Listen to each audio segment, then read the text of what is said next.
Welcome back to the TBB Network. I'm your host, Ed. It's good to have you. I'm jumping in here today talking about a little bit of the mess that we got going on with Diddy. It's insane, isn't it? Diddy's in jail right now. He's held up in the Southern District of New York, and the FBI picked him up 2 nights ago. They picked him up and they put him in jail and booked him under so many charges. He's currently under a RICO. The feds are describing his entire business enterprise to be a crime syndicate, probably recognizing him as a kingpin. There are many layers to this. This means that they're going to identify his staff, his entourage, his closest friends, his business partners, and any people that he had frequent dealings with. So we saw in March that his house was raided, his homes were raided in New York, LA, and in Miami, the ones we know about. And we learned that they confiscated so much evidence. We didn't learn of all the evidence that was confiscated. We haven't learned of all of it yet. We're still learning about some since that day in March, and it's now September 2024. Diddy's in the fight for his life. Just a few days ago, his oldest son was partying at the White House this weekend that just passed. And the following week, within that week, he's arrested in New York. Now, the story is he went up to New York because he had worked out a deal with the feds to go in and turn himself in.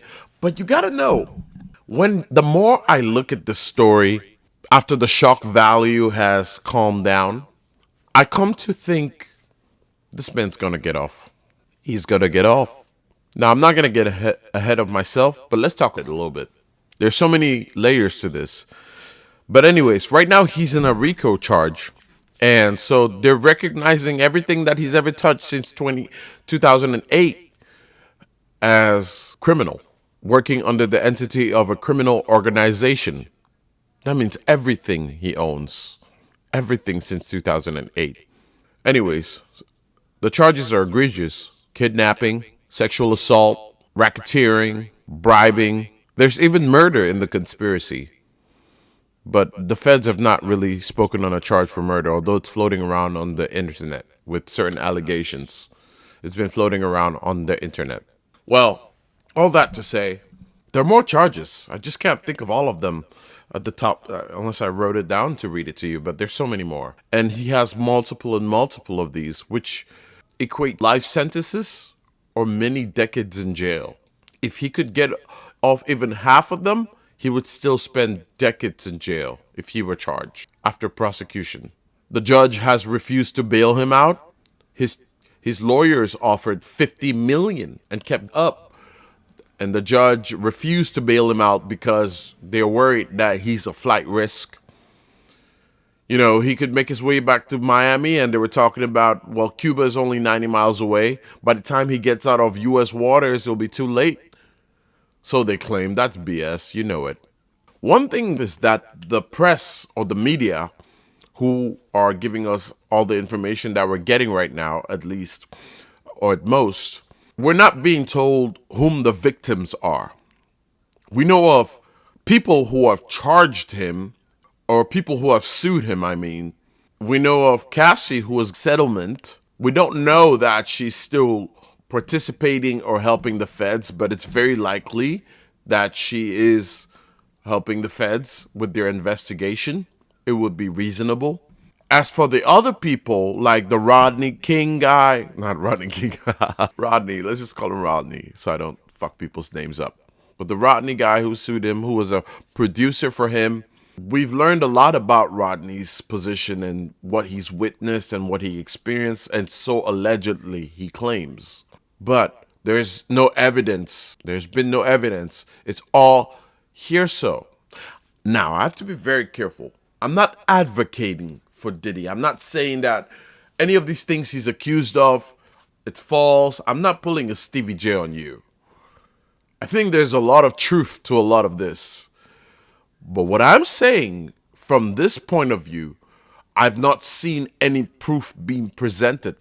Now we know the feds raided his homes and confiscated a lot of electronics and other evidence that they're going to use in this case toward him or against him. But we don't know of all of it. We did learn that they found 1,000+ tubes of baby oil, and it's suspected that they're in relation to his freak-offs. They found drugs and they found assault rifles with shaved off serial numbers. That's sketchy work. They found hard drives and cameras all over his homes, and so they confiscated all the cameras, the electronics, and hard drives. Electronics. So I'm sure they had many months to really deep dive into his life. Probably monitoring him too. With what the U.S. attorney has been able to come up with against him, I'm pretty sure that they tapped his phone. You have to understand, they're not just investigating Diddy for a few things here and there because a video of him came out beating up Cassie got exposed. They're investigating Diddy for Tupac Shakur's murder. They're investigating Diddy for Biggie's murder, him for sex trafficking. They're investigating him for compelling people to do things that they didn't want to do, to participate in these freak-offs, to be blackmailed. They're investigating for extortion. They're investigating for kidnapping. Again, multiple of each of these. If it's possible that the feds have enough information to go after you, pick you up, and lock you up, they've definitely found enough credible information to determine that you are a danger to society. So now, Diddy's kids are all, I feel bad for them. You know, we're not talking about them just yet. We're talking about a few of his sons in the beginning of these cases when they started erupting. And there was speculation to how his sons could have been complicit in some of his activity with SA, sexual assault, with perhaps murder, and also possibly participating in his freak-offs. It's unknown. There is no substantial evidence again. And these are the reasons I think Diddy is going to get off. Because with all of these, even though the feds have enough information to go after him, it's all over the place. And the fact that they're trying to go after him with a RICO charge and sum everything together, it's a little sloppy to me, if you ask me. Yes, they can allege that transporting sex workers across state lines all over the country and probably in and out of the country is sex trafficking. That's a good argument. That's quite true. But then the question is, where are those victims and where are those people complicit in this? For the other people on Diddy's camp, as far as the predators, to be exposed, we would have to have the victims come forward or the victims be presented. None of this works without any victims. You ever heard the statement, no body, no crime? Or something like that? A euphemism of that kind. We're not seeing any victims being presented. We have people who have sued him for their own reasons. We have Cassie, who was exposed to have been a victim of his. It's an unfortunate situation that was, but she didn't come out herself and release that and tell the public that, hey, this was happening publicly. It may have been behind closed doors. People knew about these things, but those people who also knew behind those closed doors with her never came forward themselves. They are complicit. This extends like a web. Those people are also complicit, if you ask me. So where are the victims and where are the participants? Where are the escorts or sex workers who were hired? Will they be indicted? Or will they be witnesses? How would you differentiate whom a witness is to a perp in this situation? How would we really differentiate that? Would it be with the video evidence of everyone being intoxicated? I'm assuming, because I don't know what's on these videos. If there are any videos, are we going to see some of what was confiscated from his properties? We need to know those things. So I want the public to really try to have an objective filter to the information that's coming. Because right now, all we're getting is Diddy bad, Diddy bad, Diddy. But they're not telling us is what we should be asking for, is what I'm saying. We want to know the other people who participated in these freak-offs. And then we want to know the difference between them being participants of it or victims of it. If there are victims, we should know and validate that these stories are true. So I'm just saying, don't just go running and believing everything with no substance to back it up. We need to know these things. We need to know these parts. And I have a strong suspicion that these victims have been paid well enough and will be paid well enough to not come forward. All the people suing him right now are other artists. Other artists who have a bone because Diddy probably crushed their careers. I get that. You see blood in the water? Sharks, come get a slice. I'm here for that. I feel it. I'm with you. I would do the same if I was you. Hit him when it's down so you can get your piece. Everybody, come get a slice. You got the guy in jail who's sued Diddy and he's won $100 million settlement towards his case in his favor. Does that mean he's going to get it? We don't know. He's in jail though. And he has so many more years to spend in jail. But he's going to be a rich prisoner. If Diddy pays him and doesn't file bankruptcy, he'll lose everything. And there's nothing to pay him because he's caught up in a RICO charge and they're going to seize all his assets. I have a strong suspicion that some of the people, just maybe, some of the recognized to have possibly been coerced victims wouldn't come forward. And it's in their best interest to not come forward because they'll be paid. But yet also, what we are not going to have because they don't come forward would be the revelation of all the other artists whom participated in these freak-offs because they don't want their information or their identities to be exposed. This is just my opinion, but I have a strong feeling of that, and that's a prediction. Maybe I'm wrong. We'll find out. Who cares? I'm going to post this shit anyways. You know what I'm saying? I just have a very strong suspicion that that might go down like this. This is going to be a long, drawn-out thing. Diddy might spend months in jail.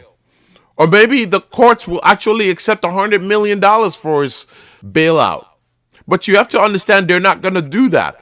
They're embarrassed. They have to make an example out of him. And that's why he was arrested in New York. He got the key to the city just a year ago. They have to make an example out of him. They are embarrassed. They are dumbfounded. They feel stupid. And yet, more so yet, I think there are some powerful officials, high-ranking officials with a lot of power, be compromised enough to find a way to make an outlet for Diddy. There's a way out for him. He's not stupid. What did Kanye say on Drink Champs? Diddy's a fed? He's been a fed. He's been a snitch. He's been wrapped up in this for so long. That's why they didn't touch him. He's been giving them something that they wanted. He's been pushing the agenda of the machine. He's essential to the matrix as we know it today. So, the downfall of Diddy? I don't think so. Maybe it just seems he's too big to fall. I don't think so either. I think everyone can fall. But do I think Diddy's going to fall? No. Unless you could delete hubris from every single person. I don't think Diddy's going to stay long in jail. And the worst case scenario for him, he gets a plea deal. He gets a few years, 10 years, gets to work out a few things. You gotta imagine being Diddy right now, sitting in jail. That's crazy. Is he isolated? Is he with General Pup? I'm pretty sure he's isolated because he's so high status. He must be isolated. You have to. But I can just imagine like what it could be like for him sitting in jail right now. You know, thinking about the type of food that he eats, the toilet he's sitting on, thinking about where he gets to sleep, thinking about what he's wearing and what cologne he didn't wear that day, or doing his face care, or looking at his nails and probably being like, shit, it's been only one day so far. A whole day, 2 nights. It's been a whole day and 2 nights for him so far. I bet you he's going into the thinking rabbit hole, thinking about his whole life and all the shit he did and what they know and what they don't know and what he doesn't know, what people are saying, how he feels, the embarrassment, the shame, what's going on with his kids, how do they feel, how do his daughters feel, what will happen, what could happen, are his lawyers promising, are they not, are the feds gonna chew him up and spit him out, is he gonna die in jail, what's going to happen, will he get hurt in jail, will they try to off him before he can even make it to trial? Will he get a trial? If he goes to trial, will they find him guilty? Will they find anything in his favor? How long would the trial be? So many fucking questions should be running through that man's head right now. So much that he probably grows some extra gray hairs and some extra wrinkles before a week goes by. You're gonna see Brother Love age. I was just thinking a stupid thought. You know when you go into jail, they take pictures of your tattoos? Diddy has a couple of tattoos, but I know about the one that he has right here that says love, which was on one of his music videos. I can only imagine like when they told him to like raise his hand so they could take a picture of that tattoo before booking him. It's fucked up. That's fucked up. Yeah, so the judge give him bail because worried about his violent nature and because he's too wealthy, he's too possible to be a flight risk, and they're worried about retaliation towards other people whom are coming after him in these cases. I think step 2 for the feds is to start pumping out witnesses. Step 1 was the raid. Step 2, arrest him. Step 3, let's start seeing some witnesses. And they're going to start giving us little bits of cookies here, evidence here and there, evidence here and there. That's how out. It's going to get drawn out long, maybe a year. Diddy's going to be in jail for a long time. And it's New York we're talking. It's not a joke. This is New York we're talking about. The sins of a father. This is where they catch up with him, his past. You allegedly took Biggie's life. It's only appropriate that New York gets you back. Maybe we'll find out even more disturbing details about his past. Enough to support the fact that he's probably never going to see the light of day again as he knows it. It's what it is. It's what it is. Every season or so, one of them exposed and they fall. Hollywood is Holly weird. Candace Owens is not wrong about these people. What goes on over there is demonic, disgusting. The people that affiliate with this lifestyle, horrendous. Okay, it's one thing if you want to be gay, that's fine. But forcing other to participate in your sexual fantasy is wrong as fuck. There's just no right around it. Then all the other things that he's alleged to have done. But as we also watch, you look at his past behavior on how he treated members of his productions. Foul. Aside from Usher, I can't name one person under Diddy that is not broken or doing well today. And at some point, career kind of dried up. He had to bring it back with Climax and all that thing. Not to go off topic. They're talking about the definition of freak-offs in courthouses today in America. To masturbate or ejaculate, to have wild, unorthodox sex, slang transitive of African-American vernacular, to decorate something. What you decorating? Dog, the fact that Google AI is even making this the official definition of freak-offs is dirty work. African-American vernacular. Why couldn't it be white vernacular? Why is it freak-off? Freak-offs ain't got nothing to do with African-Americans except for Diddy being African-American. So, hey, I just wanted to drop those thoughts for you and share that with you. I predict that there's a strong possibility, maybe like a 49% chance that Diddy doesn't end up in jail. From how I see, because a lot of people will want to be exposed and they're not going to come forward, and it's going to protect other people who participated in these things with him, and the courts are going to find themselves stuck trying to get people to come forward. And with all the money floating in Hollywood, and as long as this shit has been going on, I don't think so. I think it's all smoke and mirrors. All right, I'll catch you on the next flip. Thanks.